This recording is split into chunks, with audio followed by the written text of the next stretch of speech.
We have a triple integral. Sometimes it's easier to use just a regular XYZ to compute the triple integrals. Some other times it's easier to convert them into cylindrical coordinate system. And some other times it's easier to convert them into spherical coordinate system.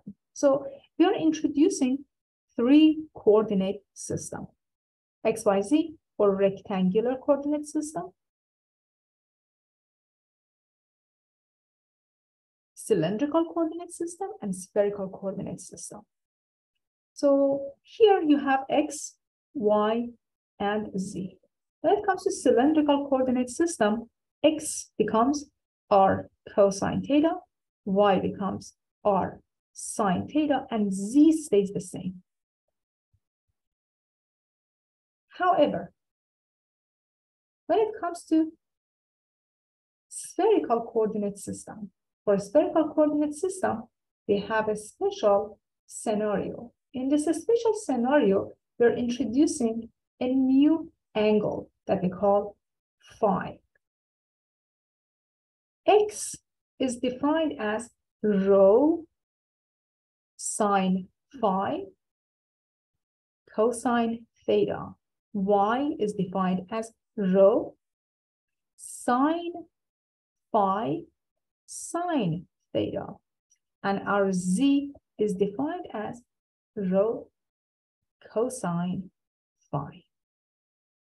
What is rho? Rho is the distance between the point to the origin. So we define it as the square root of x squared plus y squared plus z squared.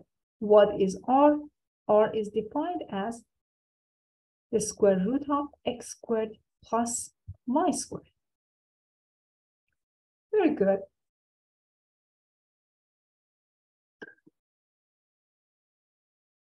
We have just a point in a rectangular system.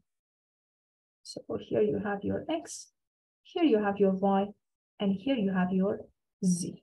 For any point, you have x coordinate, y coordinate, and z coordinate. X, y, and z.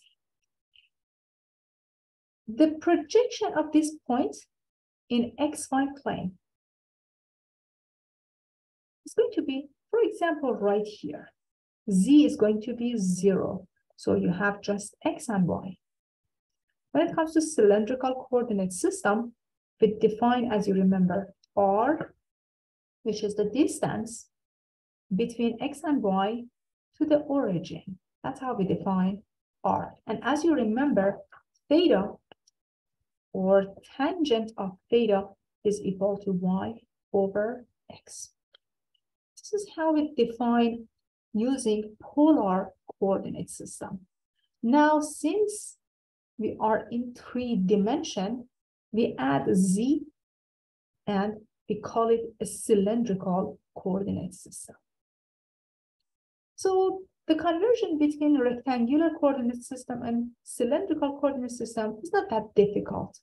But when it comes to spherical coordinate system, the way that we visualize this is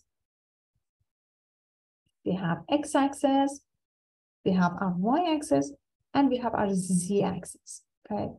And we have a point. So this is my point here. For example, I have x, y, and z. As we defined rho is going to be the distance between the point and the origin. Rho is equal to, so I don't want to write this down here because I need more space to write more stuff, but rho is defined as square root of x squared plus y squared plus z squared. What is phi? Phi is the angle between positive part of z-axis and your point, this line connecting the point to the origin. This is called phi. The way that we define phi, we say that, hey, phi can be 0 and it's going to rotate up to 180 degrees. So by convention, phi is bounded between 0 and pi. This is our rule. This is the law that we have. This is the convention that we have. So this is phi. Again, phi is the angle between the point and positive part of z-axis. That's a definition of phi. So let us move on and see how we got these x, phi. X is rho sine phi cosine theta, y is rho sine phi sine theta, and z is equal to rho cosine phi. I wrote these down next to each other so you see the connection between them. Very good. So let me just extend this line. I need a little bit more space here. As you remember, we can project this point in xy plane here. And at this point, z is equal to 0. So you only have x and y. Connecting this point to the origin gives you r. So this is my r, all right, that we defined before. Now, if I connect this point to z the way that it's orthogonal to z, these two lines are basically the same thing. I have my r up here and also down here. So how it is helpful? Take a look at this. Let's define, for example, sine phi. Sine phi is equal to r divided by the hypotenuse, all right? R divided by the hypotenuse. So r can be written as rho sine phi. Keep that in mind. By definition, from what you learned in pre-calculus, sine phi is equal to r divided by rho. So r is equal to rho sine phi. Well, the definition of my cosine.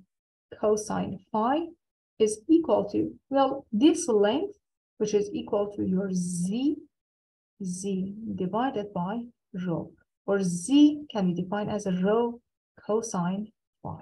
So these are just basic three.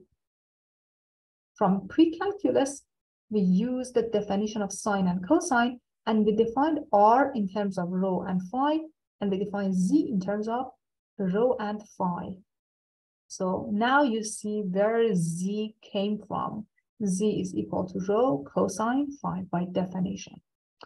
So as you can see, r is equal to rho sine phi. So wherever I see rho, I substitute that by, wherever I see r, I substitute that with rho sine phi. So x that was r cosine theta is now x equals to rho sine phi cosine theta. What about the second one? Y is defined as r sine theta, but r is r sine phi. So y becomes rho sine phi sine theta. So pure trick concept and definition that help us to convert everything from cylindrical coordinate to spherical coordinates.